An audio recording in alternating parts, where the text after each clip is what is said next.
Number 2. There is no Sabbath. It was nailed to the cross. Ephesians chapter 2 verse 15 says, having abolished in his flesh the enmity, even the law of commandments contained in ordinances, for to make in himself of twain one new man, so making peace. Mentioning the ordinances again, Paul says in Colossians chapter 2 verses 14 to 16, blotting out the handwriting of ordinances that was against us, which was contrary to us, and took it out of the way, nailing it to his cross.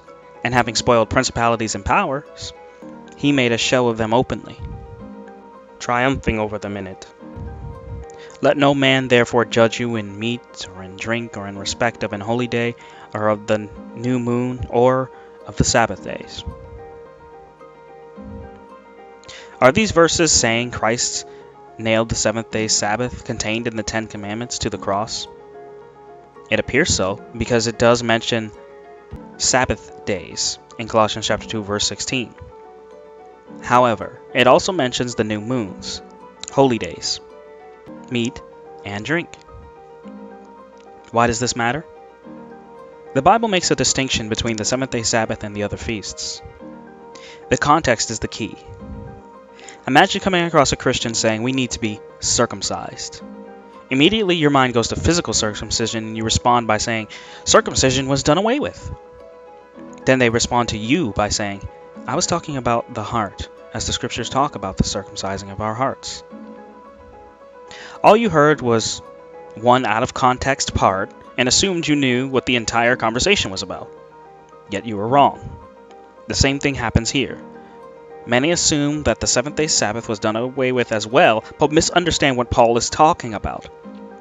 Paul openly mentions that he is talking about the handwriting of ordinances, not about the law inscribed in stone. But is it right to make a separation from the seventh-day Sabbath inscribed in stone from the law contained in ordinances? Now there are various parts of Scripture that do show the differences between the Ten Commandments and the law of Moses, but we're going to look at one distinction in Leviticus chapter 23. It says in verse 2, speak unto the children of Israel, and say unto them, concerning the feasts of the Lord, which ye shall proclaim to be holy convocations, even these are my feasts. Now directly after saying that, God says in the next verse, 6 days shall work be done, but the seventh day is the Sabbath of rest and holy convocation. Ye shall do no work therein. It is the Sabbath of the Lord in all your dwellings. So then, is the Sabbath a feast? No. Here's what the next verse says after that. These are the feasts of the Lord, even holy convocations, which ye shall proclaim in their seasons. Was God proclaiming that the seventh-day Sabbath was the only feast of the Lord? Was he proclaiming that it was a feast at all? No. Before explaining the feasts in detail, God separated the seventh-day Sabbath from the other feast days and other Sabbaths.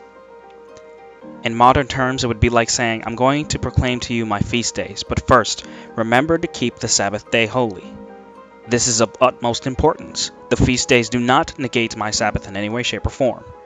Now, concerning my feast days.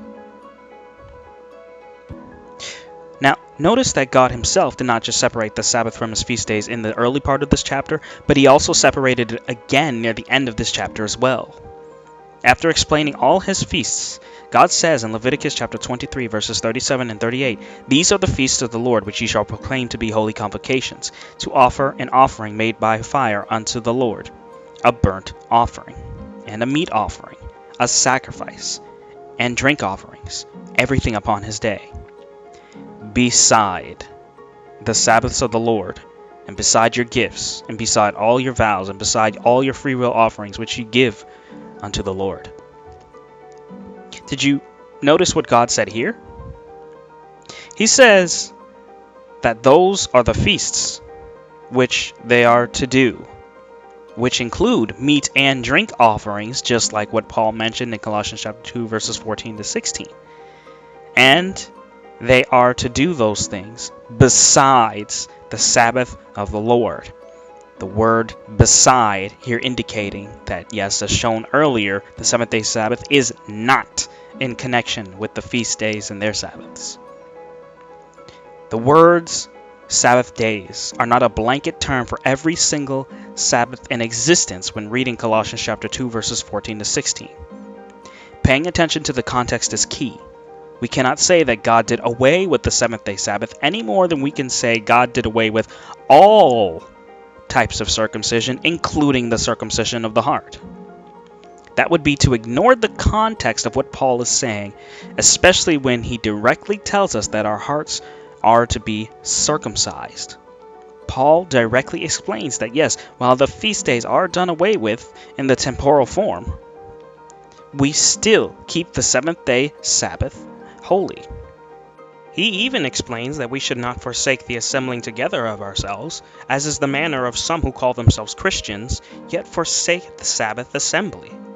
Hebrews chapter 10 verse 25, not forsaking the assembling of ourselves together, as the manner of some is, but exhorting one another, and so much the more, as ye see the day approaching.